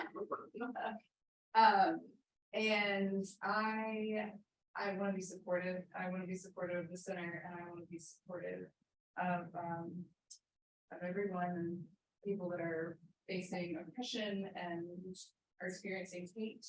And when the recent incident happens, one of the things that crossed my mind is if everyone who bore this hatred of the other, whichever other that is that they hate, what could they do positive with that energy?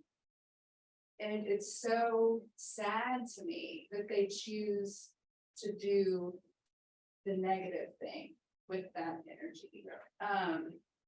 And it's such a, in some instances, it's such an individual decision for someone to do that, but then also we know that it's a collective, people get on board with that too. So, yeah, that's just kind of what struck me. Yeah. Thank you. I think that's a perfect transition. So if you all agree with me, I think we all have, anybody has limited resources and limited energy. And I think we're in a time that's exhausting us in lots of different ways in our lives. So that's kind of, for me, the second part of this conversation is how can we best use our resources and our energy to make what I'm calling creative aesthetic, to deal with people being jerks, and put it with less like intellectually or something.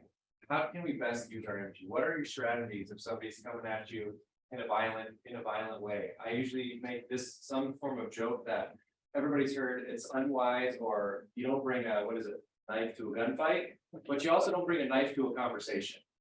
So how do we make the call to like, is it time to put the blade away and talk, and how do you make those calls? Because I don't, it's, the knife is inappropriate in both contexts.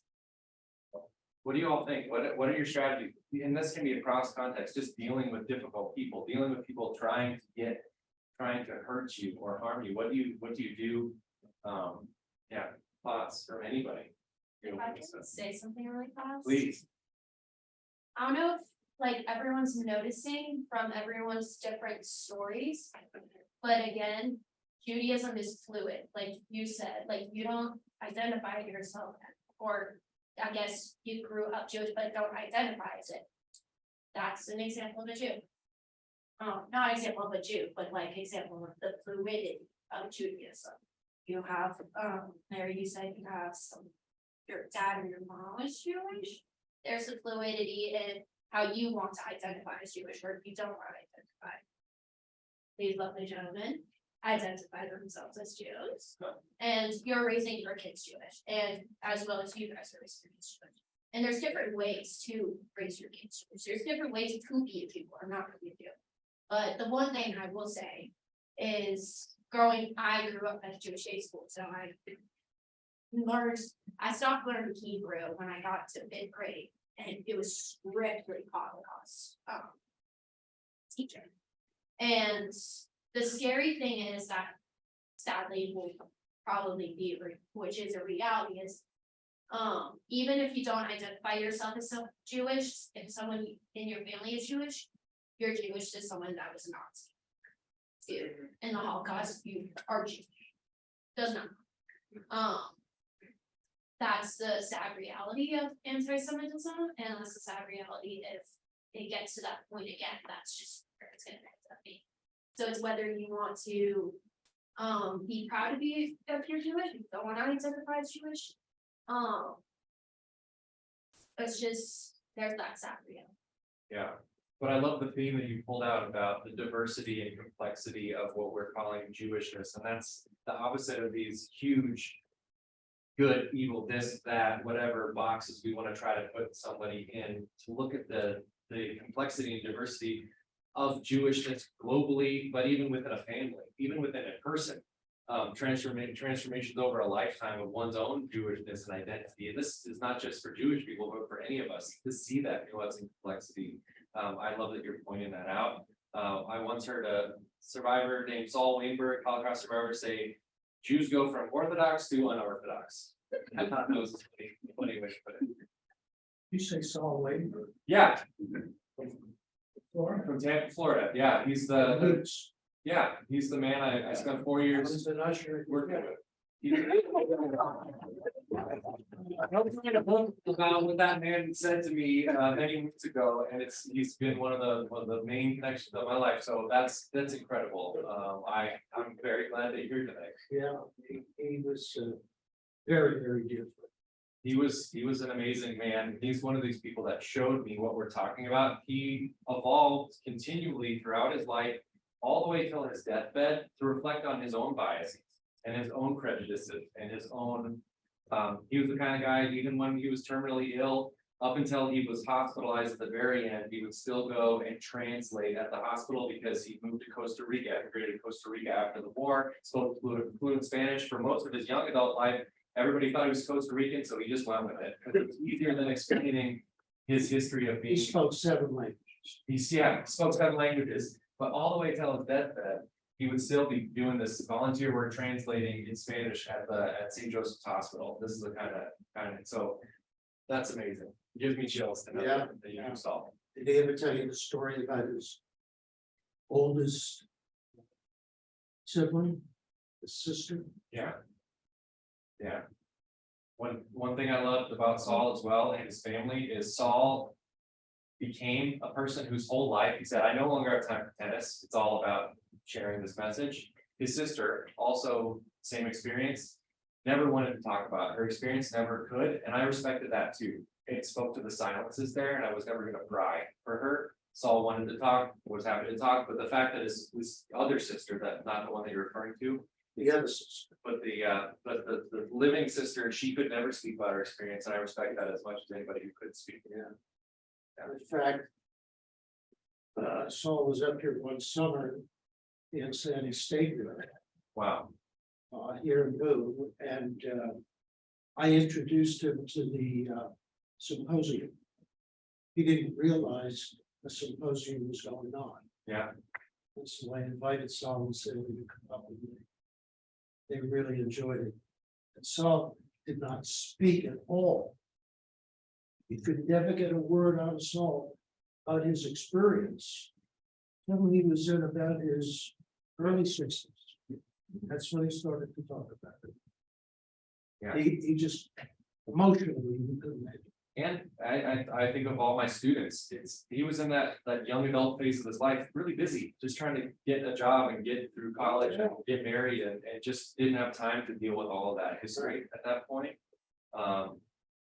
You brought back to me the whole heart of why I do what I do. It comes from listening to Saul. I was there a couple days before he passed, and he asked me to come to the hospital with him, and I'll send you this chapter that I wrote about this. I was there just to be there with a friend who was at the end of life. He took it back to this work because he said it's more important than just being friends right now. And he said, "Chris, this is it. Don't forget it. Don't overcomplicate it," because he knew me well, and any of my students know that I can quickly do that. "Chris, this is it. Don't forget it. Don't confuse it. Life is about learning to really love ourselves and love each other." And he said, "It's about learning to really listen to each other." He was the one who said, "I never felt really listened to." That's the core of all of it for me. So thank you so much for bringing back. Sure. Yeah. One thing he told me. We met when we were. You know. And I used to question him, and try to prod him to talk more about it. Yeah. And he said, "The only thing I'm ever going to tell you is that Anne Frank had a picnic compared to what we went through." Yeah. And as it turns out, it's a very bold but accurate statement. Yeah. And I know that for him, and Sandy talked about this too. And this is for all those people who would seek to be allies in the room.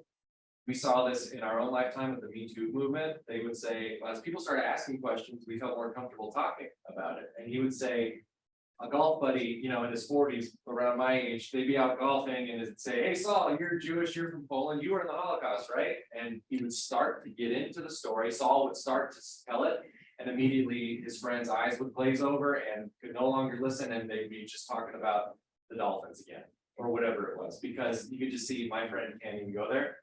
As soon as people, so pop culture and history and all this together, Schindler's List comes out, all of a sudden the American popular cultural imagination wants to hear about these stories. USC's Shoah Foundation Visual History Archive gets started. You have people asking about these stories and actually able to listen and actually able to believe the incomprehensibility. For decades, people heard about it but couldn't fathom it or couldn't believe it. People started to be more believed, started to be listened to. People like Saul started to make it their life's mission to tell the story. So I think this is connected to that, just being willing to listen to somebody genuinely when it's not easy.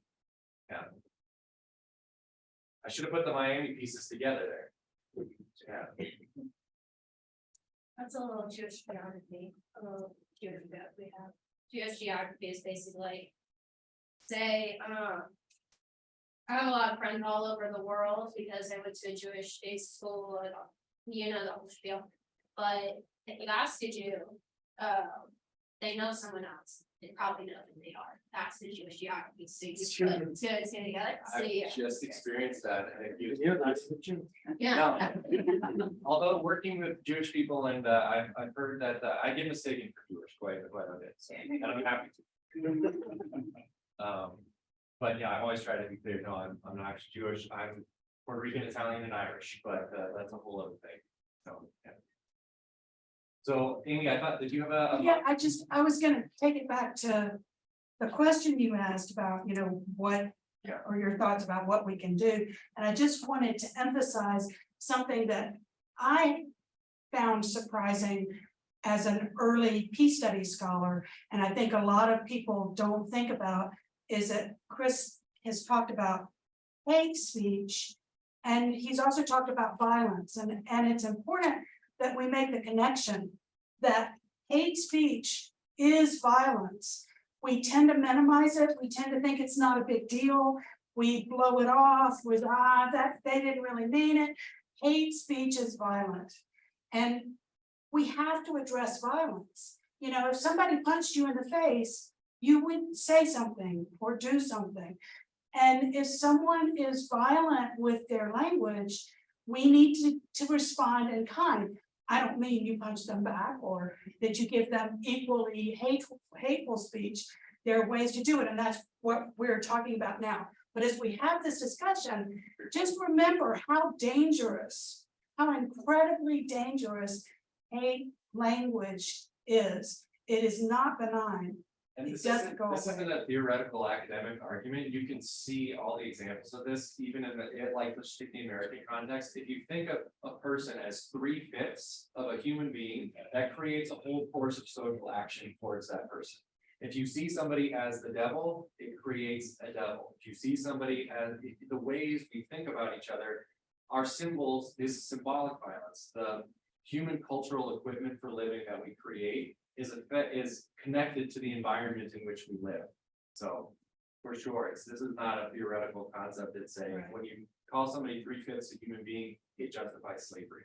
These are just some examples and I use the word dehumanizing language because I think hate speech has been sort of co-opted in the pop cultural ways that we speak right now. But I don't think anybody's against dehumanization, and if you are, let's have a chat, because that seems upsetting. Like, let's look at some of those assumptions. If you're trying to say, no, we got to use, but I see dehumanizing tactics on lots of sides right now, and that's a scary thing too. Yeah, I think, just like you're saying, hate speech has been co-opted and therefore normalized and minimized. And that's what we have to keep reminding ourselves. That's not true. It's not correct. It's not accurate. It is dehumanizing.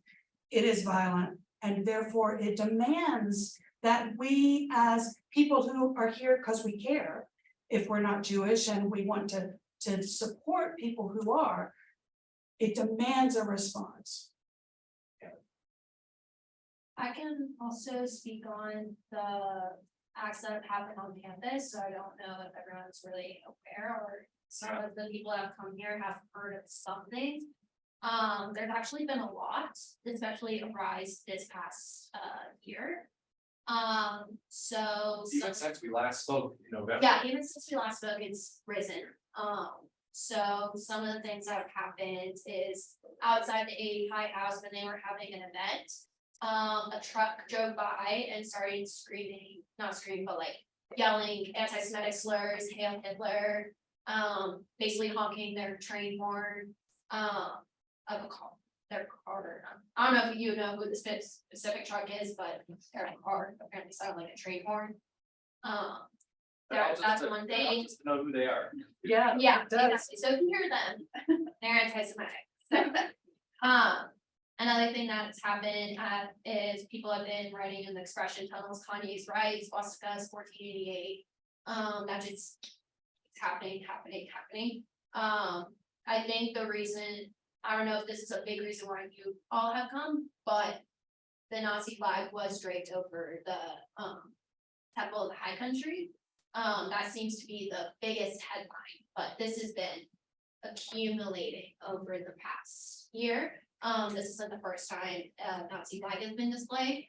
In 2018, there was a Nazi flag placed on the Sky Bridge, or is that what it's called? Yeah, so that's not the first time, and it's really, I think a lot of people aren't really realizing this isn't the first time. This is not the only time there's something happened. Even the Genocide of Origin Clinic, that obviously displayed images of the Holocaust, images of slavery. That's another form of anti-Semitism. And even that same day, it was on Halloween. Me and the co-president, my best friend, were trying to get our minds off of everything.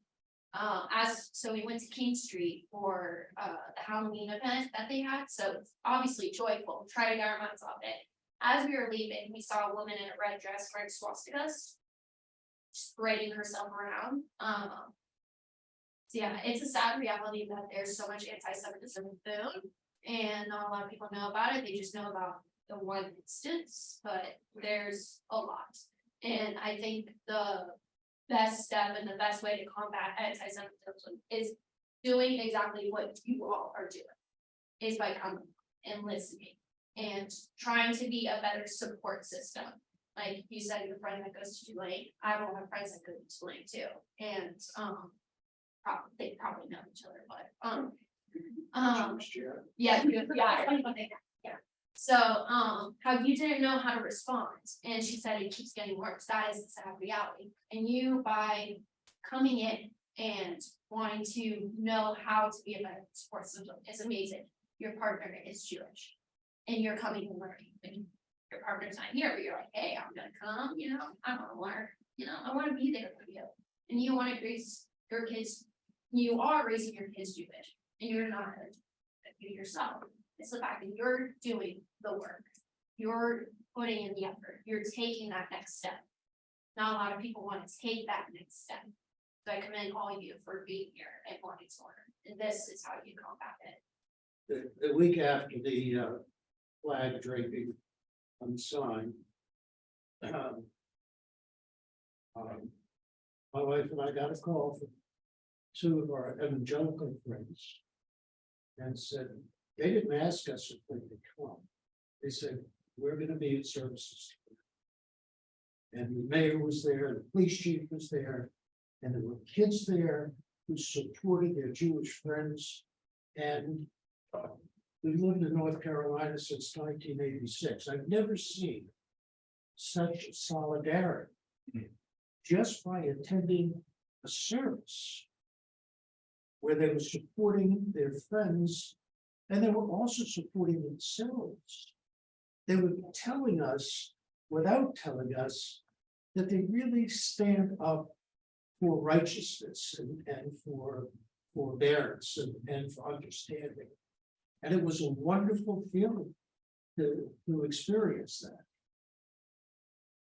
And by the way, the rabbi from Colleyville, Texas, you remember about a year ago, year and a half ago, Rabbi at Colleyville was threatened in a room with 2 or 3 of the congregants by an Islamist. He's now the rabbi in Winston-Salem. So I don't know if any of you do that, but he's there now. And that's a really great example of one thing that we can do, which is unite as a group to support and make a voice.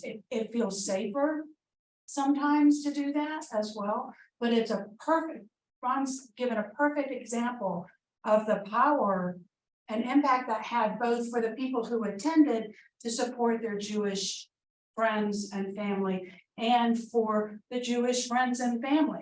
It was positive for everyone. And, you know, it's such a win-win, right? And it also let people, because it's public, it puts the people who are haters on notice that it's not going to be tolerated. Perfect example. And I love it because these seem, and in many ways these are thousands of years old, intractable sorts of big things that it's never felt more stressful in this moment for all the information, and that we can get caught in the political philosophy area of it. And that's really one of those places that just will drain all of your resources and all of your energy. How do we deal with that? It's shining this little part of the world that we're in. It's working within the communities and families and relationships and in the little small ways in everyday life that we can do this. I love that you mentioned solidarity. Solidarity, my favorite quote or my favorite definition of that is solidarity means running the same risks. And your evangelical Christian friends showed up at the synagogue that day. They put themselves in a kind of risk. People, life involves risk, and especially now, being in a room like this, there's a sense of a limited sense of solidarity. We're all in the same room together. And we have the officers outside here who are doing their job of helping us to have this civil discourse. But I like that, making it doable in your own life, in your own community, in everyday life, and in these small acts of non-theoretical solidarity showing up at a synagogue. Well, I think that's a perfect example of what I kind of started with earlier tonight, and that is the containment. Yeah, And one of the ways to contain it is by these acts of kindness, yeah, not by fists. right. Yeah, I agree. Not, so in the disease metaphor, not just more antibiotics to kill whatever is there, but something to actually strengthen the body politic, strengthen the immune system to help us to deal with it better. As opposed to just trying to eradicate. That seems actually to me to be a kind of Hitler-like logic. Just kill off the people that disagree with you. Again, that's the most radical form of dehumanization. But I can't go behind the logic of just get rid of the people that I don't like. That doesn't really make any sense to me. There's also clearly a real need for education. I mean, that's what I've heard all the way around the table. People are here because they want to be educated, they want to learn. I really want to affirm your theory of identity as fluid. I mean, I think I'm thinking of really intelligent, well-meaning, very liberal friends of mine, non-Jewish friends, who I remember years ago said, "Oh, well, won't raise your kids Jewish because you're not Jewish, and Judaism just passes through the mother. So since you're not Jewish, your kids wouldn't be Jewish because it passes through the mother." I mean, this really this really rigid idea of identity, which is the opposite of what you just spoke about. But also, I think a kind of normalized anti-Semitism and that kind of comment, right? Because the subtext of that is like, oh, you're kind of lucky you don't have to, or you sort of have this option, but it's kind of this technical, my biological anthropology colleague, Mark, could do much more with this comment than I'm doing, but it's kind of this technical reading of biology, right? That it's sort of cast in this way, and figuring out ways to kind of educate and push back in those moments. And I'm really empathetic with what Sarah said about that, you know, someone makes a comment and you're searching for the right thing to say that offers that kind of pushback that isn't like the knife, right? It's not the knife out, but it's actually this moment of education. And this, the comment I just referred to was years ago, but I wish I could dial back and say, actually that, I understand the orthodox ideas around that, right? But in my particular household, like that's not the way that we're doing Judaism. That's not the way that we do it. You know, and there's a kind of opportunity there to educate. Something that happened in our class with Sarah and Oscar, which was really powerful, was a student there, and then this also happened in another context of Jewish students of mine who said, in light of the events at the temple, please keep talking about this. Like, this is an opportunity to talk about this, and one of the most painful things, two different students actually aren't even necessarily connected. So one of the most painful things is that something happens and there's a conversation about anti-Semitism, and then nobody talks about it again. And we don't know how to raise it because, you know, we pass for, we are white presenting, and we pass, but ethically, you know, we know that we're different and we can't talk about this in the same way. So I really applaud Amy and the center for putting together this ongoing discussion, because what I'm hearing from students and from students who were really unsettled by many of the events that Hannah just described is we need to figure out a way to talk about it, and not only among the other Jewish students, but in a way in like our wider classrooms and among our peers who want to know, but aren't sure how to know. Well, and that goes back to the education thing. I had no idea what I was doing when I had this, you know, bubble thought, oh, we need to do a year on anti-Semitism. And it's taken on a life of its own, unexpected, because we had no idea that it was so deeply hidden and prevalent and present on campus. And so it's been a real surprise for us. And I can say that I will certainly encourage from now on that we are always having these. I don't think that you can have too many of these conversations, and they just should be part of our lexicon from now on. And we were ignorant. We didn't understand. We just didn't understand. Yeah, and I do hope this is the beginning of an ongoing thing, and I mentioned this as a joke at the beginning, but I'm very much a super introverted hermit of a person who will only come out of my hiking cave to do the things that I think are most important, and this is what I think is most important, are conversations like this and beginning these conversations. And sometimes from a bunch of professors talking about education, we can make the mistake of thinking we're talking about us educating others, but it's kind of a self-education, and this is to bring it back to Saul Weinberg. That's why I love this man. He was constantly questioning, reflecting on his own biases, his own limits, constantly expanding his own aesthetic imagination, his own way to be more peaceful in the world. So as much as it's about us educating each other, it's really kind of an internal thing that we constantly need to do all the way, and the fluidity of identity. Human life is a really amazing and awesome and awful thing, and you don't really figure it out until it takes a whole lifetime to figure it out. We're figuring it out all along the way, if we're awake and alive. So it's a constant internal and external education. Compassion as well as an internal. It's not just showing compassion for those who are less fortunate, but sometimes it's easier for me to do that than it is internally. So just that it's both at the same time. I can't believe we've gone through 2 hours, but we have, and we didn't cover half of what, see, this is why we need more of these. We didn't cover half of what we could have or should have. I do want to say that I've collected a list of things that you can do and ways to enact being supportive of your Jewish friends and calling people out safely when they are hateful.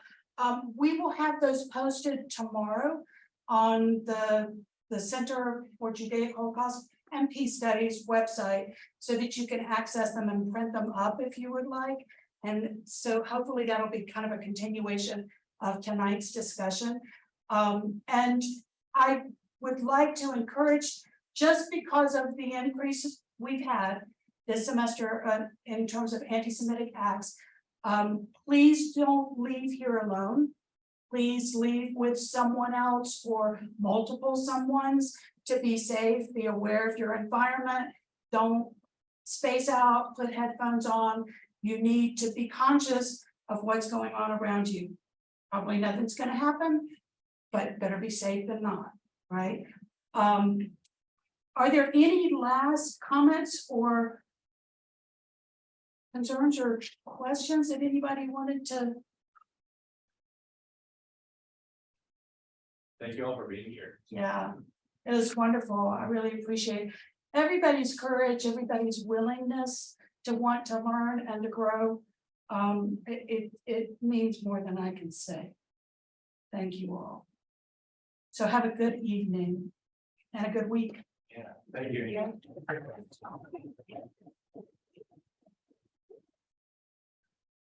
Please put that on. It said there's no way to peace. Peace is the way. This is just one small micro example of that.